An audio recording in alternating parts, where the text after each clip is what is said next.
right, guys, we're back again with another great episode of PFREI. I'm your host, Fuquan Bilal. Today we have Gary Boomershine. We're going to really dive deep and we're going to cover a lot of stuff. Gary is a part of a mastermind that I'm a part of, Collective Genius, and I just like networking with like-minded people. It helped me grow as an individual, helped me grow as a person, to grow my business. And, I'm really honored to have you on a podcast today. What I would like for you to do is really give the guests a little bit of background of who you are and what you do and what's your value add, and then we can jump right into the questions, Gary. Yeah, that's awesome, Fuquan. I'm super happy to be here, and hopefully I can deliver some super great value to all of your loyal followers. So my name's Gary Boomershine. I'm in the crazy state of California, especially going through this whole COVID thing. And I've been a real estate investor full-time. People call me an OG. I guess that means original gangster if you've been through multiple cycles and you've lived through the ups and the downs. So I grew up in a family real estate family. I was a licensed agent when I turned 18 and held that license for 18 years. So 3 weeks after turning 18, actually even before graduating from high school, I had my real estate license. Then I went down a different path and did corporate America. I was a computer engineer. I did Silicon Valley startups, and it was awesome. I got to work 80-hour, 90-hour work weeks in the inside of buildings, traveled everywhere without ever seeing the outside. But it was really 2004, and I had two kids and my wife, and 2-month-old baby, a 4-year-old baby, 4-year-old little daughter, and I had no life. So finally, my wife and I came together and said, you know what, we want to actually have financial freedom. And the light bulb came on. I read Rich Dad Poor Dad, Robert Kiyosaki, and we said, you know what, let's do it. Now, I did it the wrong way. And I've learned a lot of lessons. There's a lot of lessons to be learned, and I'm super passionate sharing these lessons, but I went cold turkey. We kept our mortgage. We had a $700,000 house in California. Believe it or not, back then, it was still like a little cracker box house in Silicon Valley. And no income. Both my wife and I were jobless. So burned the boats like Napoleon and full steam ahead in real estate. And that's not a best practice. I don't recommend people do that unless you have to. Real estate is a long-term game. It is a long-term game, and it's easy to get lost. So 2004, we went full-time, and by God's grace, we ended up picking up 4 houses. And my first deal, we net $181,000 in profits. I made a lot of mistakes, except I bought right, and that's a key. I think that real estate, the money is actually made on the front end typically. You want to buy the right asset. And so we made $181,000 and never looked back. It's been a long journey. Today, I run a company called realestateinvestor.com. Some of you may have heard of it. Before it was called REI Vault. We're the largest marketer in the real estate niche for agents and investors. We've done over 90 million pieces of direct mail, and I have a very large phone team that does all the management and lead processing, qualification, cold calling, text follow-up, et cetera, for a combination of newer investors, but also super experienced investors. And I'm super passionate about real estate. I'm actually, this week I closed personally. I'm closing 3 deals. I picked up an Airbnb property, passive income, yesterday. Actually 2 days ago. I'm closing another one. I'm getting about 50 cents on the dollar with a bad tenant that I'll go evict, and then I'm buying another one, almost 100% owner financing. Seller, that when people say you can't do that. So I also do a lot of private money. I absolutely love lending. So hopefully I can add some value, man. Yeah, you're pretty diverse in your strategy. Thank you for sharing that background information.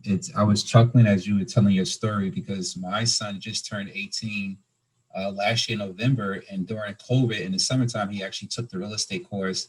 And then he, when he turned 18, he got his license, but then he transitioned to doing something else. So, but he has still the license for when he wants to use it. And, it's important that, especially when you start off at a young age, um, and you're still young actually, but you learn a lot of stuff. Like you said, you made mistakes. Those are actually growing moments. And to hear you now, years later, saying you're doing private lending, you're doing, Airbnb short-term rental, you're still, actively involved in the real estate industry. Why are you passionate for real estate investing? Because I did hear you say you are passionate. What's your why? Why are you passionate? You know, and this is not me. I think a lot of us, if not all of us, have a lot of stuff in common. I think if I summed it up, real estate is the vehicle to give us financial freedom and a life if it's done right. A lot of us have been stuck in the slave system. That's corporate America, going through our indoctrination camps that they call public school and college. And we learn how to become, a little cog on the wheel, and working 8-hour days, right, 5 days a week. That actually came from Ford. Ford created the concept of a 40-hour work week. Most people don't even know it. They just assume, I work 40 hours, 8 hours a day, Monday through Friday. No, Ford created that because he had his manufacturing system that was a 24-hour system, and they're figuring out, do they build more or do they get more throughput from people? So why am I passionate? It's like I wanted to get out of that system. I wanted to have a life, and I wanted to have some financial freedom, because the one thing, what do they say? The two things that are absolute fact in this life is A, we're going to die, and B, we're going to pay taxes, right? You can kind of get away a little bit out of the second one, but you can't escape dying. So you know what? Real estate, I love it. One is fall in love with the passive income. The passive income is where the money is. A lot of people get lost. If you actually, it goes back to Robert Kiyosaki, if you have enough passive income coming in, which is mailbox money, right? You set it up once and you get a lifetime of value out of it, and it's greater than your living expenses, you're wealthy. Most people get lost because they want to get into real estate for passive income, yet they create a job, right? They create wholesaling, flipping, rehabbing, anything where you do work, you get paid once, and then you got to do more work. That's a job. Now, I love all that stuff, but really, real estate is a long-term game. There's 3 buckets. There's cash now, there's cash flow, and then there's cash later. And every deal that you look at, whether you're brand new or what have you, you should be looking at those 3 buckets, and not just, I'm a wholesaler, and then I'm going to graduate from wholesaling and become a landlord, and then I'm going to graduate from that and become an apartment owner, and then lastly a lender. You can do all of that day one. It's real estate it's the strategy. So I'm passionate about real estate because it's tangible, and you can.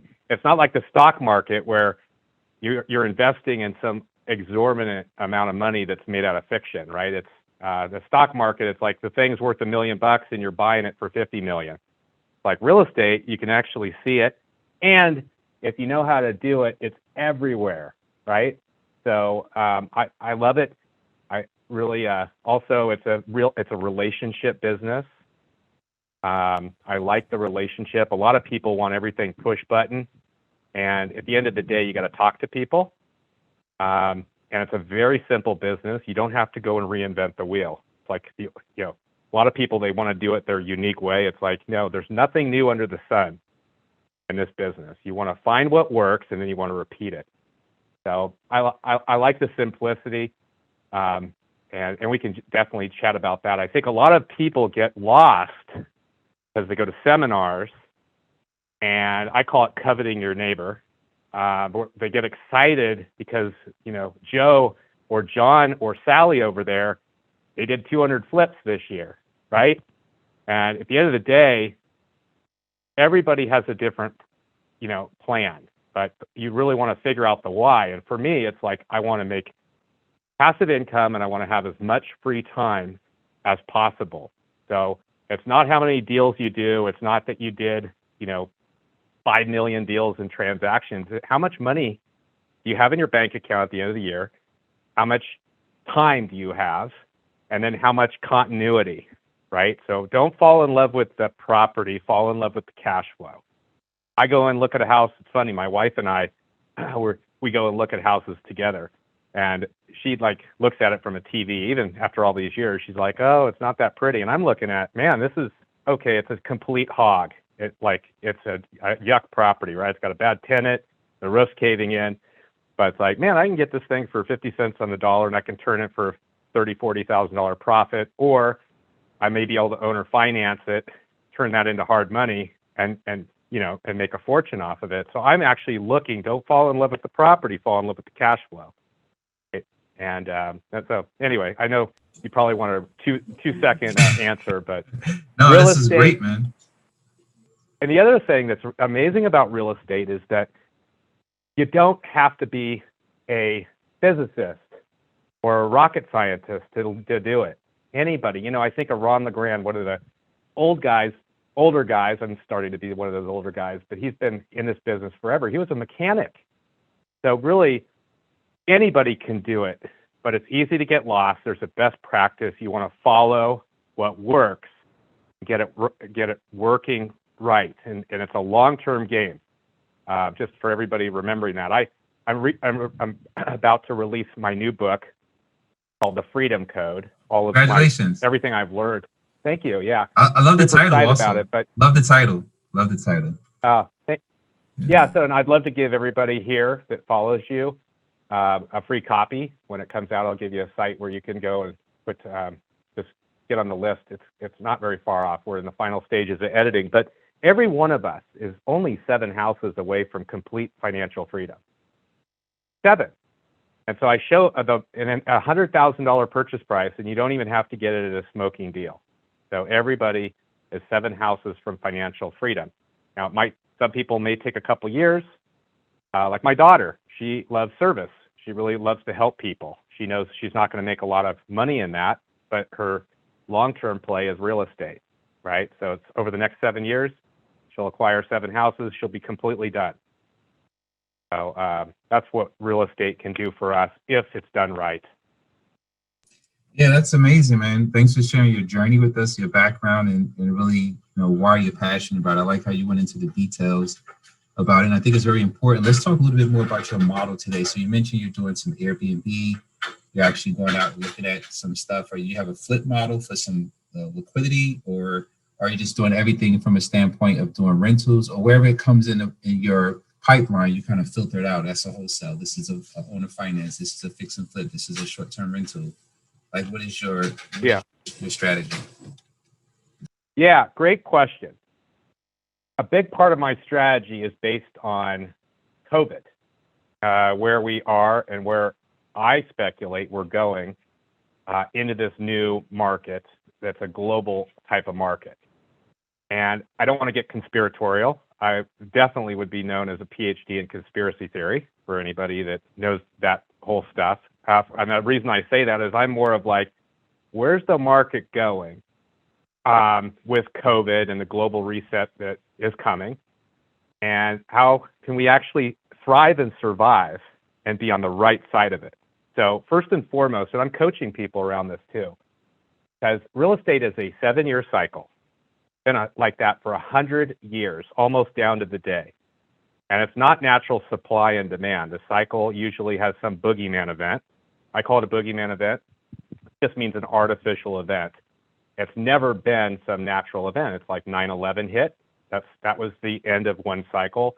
The mortgage collapse, manufactured collapse, by the way. That was in 2008. That was a 7-year cycle. And then if you go back 100 years, because we are living with a fiat money system, money made out of nothing, backed by nothing that's federal or a reserve. There's no reserves and it's not federal. It's a private club. And so the cycles are very interesting. Real estate is a cyclical business. It just happens that now we're at year 13, first time in history. I'm seeing a lot of things that are very similar, very euphoric stage of real estate.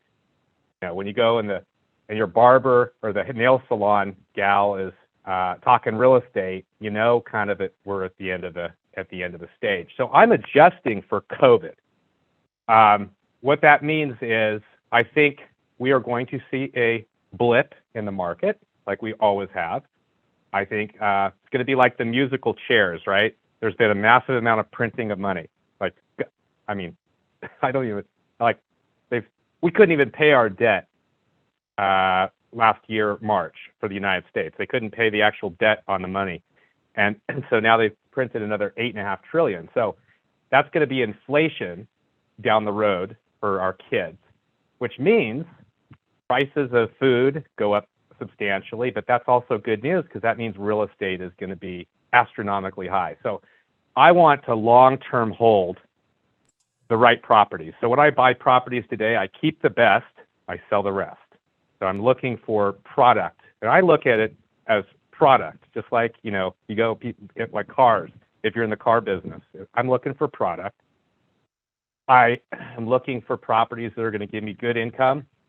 I'm diversifying, so I basically am also hard money lending in first position, super conservative with my cash because I don't like to keep my cash in the bank because I don't think it'll be there forever. And I'm also building a family economy. So family economy means a part of our investments are with my kids.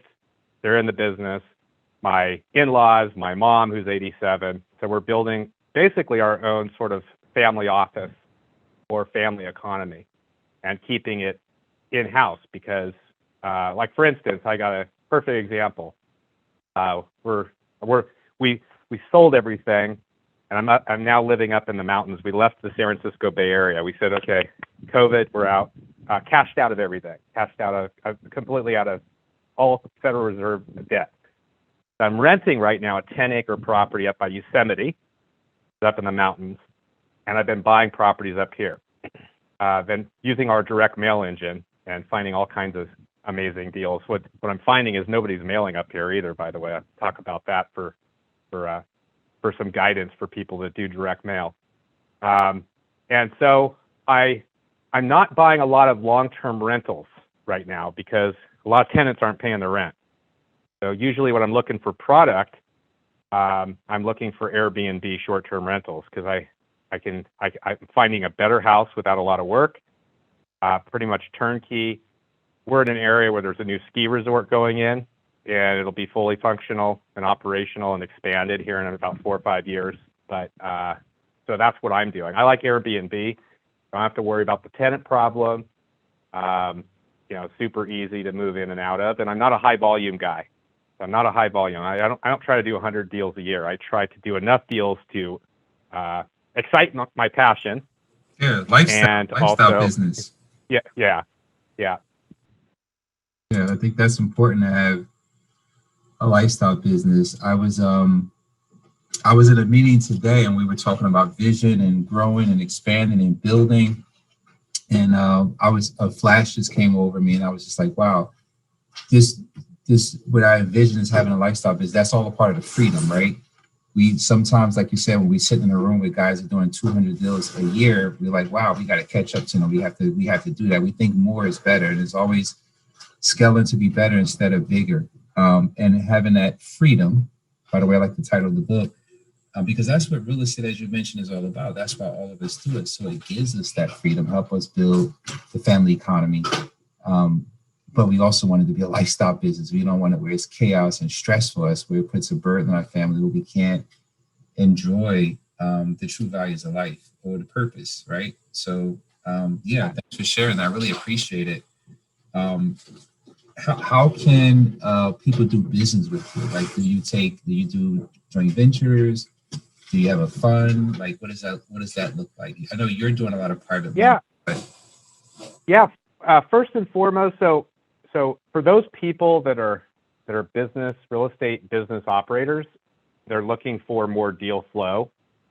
Wholesalers, fix and flip, rehabbers, even buy and hold investors. And they have not mastered how to find off-market deals. So where they know that direct mail is the way to go, but they're not experts at it. Realestateinvestor.com would be a great place to go and get some help. Got a large team, over 100 people, and we have software that I think is probably one of the best platforms out there for automating the follow-up multi-channel follow-up. So leads come in or responses from all of our marketing comes in, and then lifelong campaigns automatically done for you and set up that do all the follow-up. Text, also a live phone team that will actually pick up the phone and dial these sellers and keep in touch with them. And then we also have done-for-you services. I don't want to interrupt you, but does that integrate with other CRMs that you might have, like a Podio? It does. Okay, yeah. Awesome. Yeah. In fact, I originally built this. We were the largest user of Podio. I call it Polio. That's my name, because we were the largest user of Podio to do this. And then I ended up merging, and we ended up buying 2 software CRMs. One that was called Property List Manager and another one called Investor PO. And we've completely overhauled it. So it works with the auto dialer on steroids, and it's all integrated.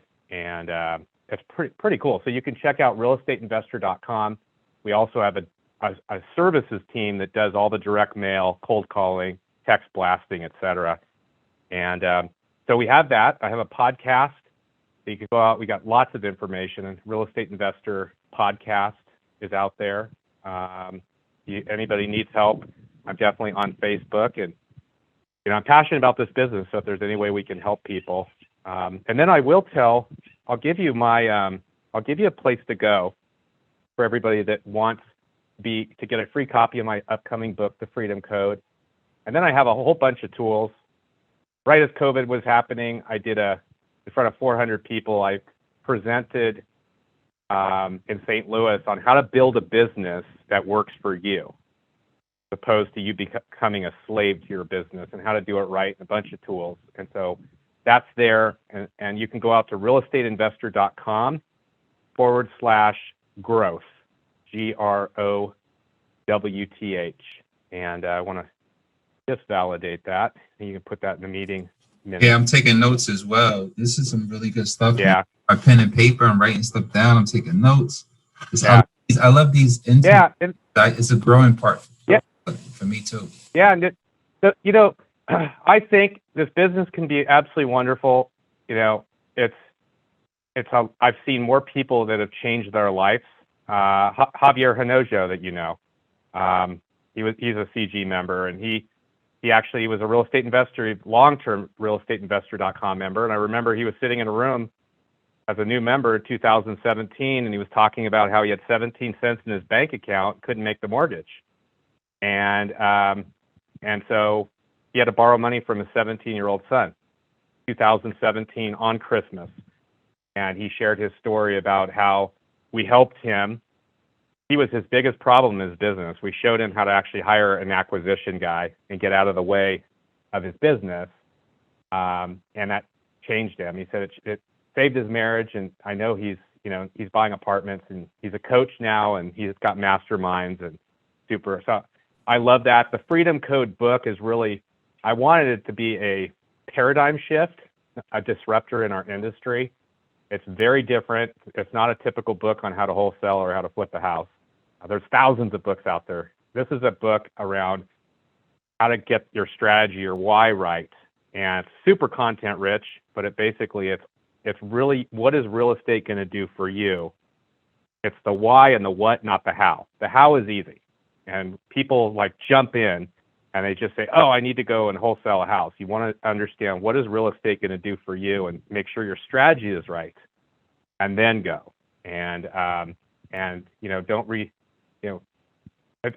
I just have a lot of stuff in there. I talk about lending. I talk about how to basically buy properties and turn it into a lifetime of cash, and new ways that people haven't thought about.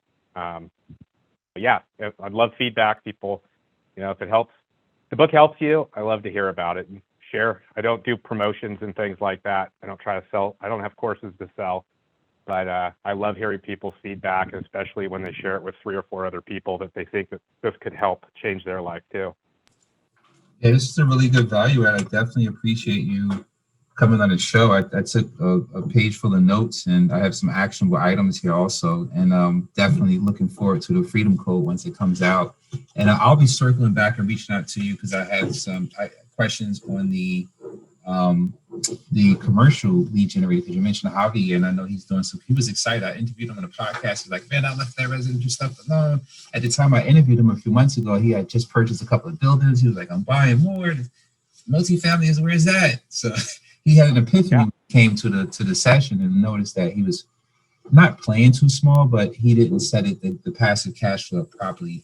Like buying like 100 units, 75 units, instead of smaller property. So I had great conversation with him, and I was like, I'm making that transition as well. So it was good to see the light in him, and it's good to know that you actually put him on a path and help him. So definitely a value add. But thanks for sharing. This is some great information that we captured today, and I want to thank everybody for taking the time to listen to this podcast. Please be sure to subscribe and like us on Facebook and YouTube.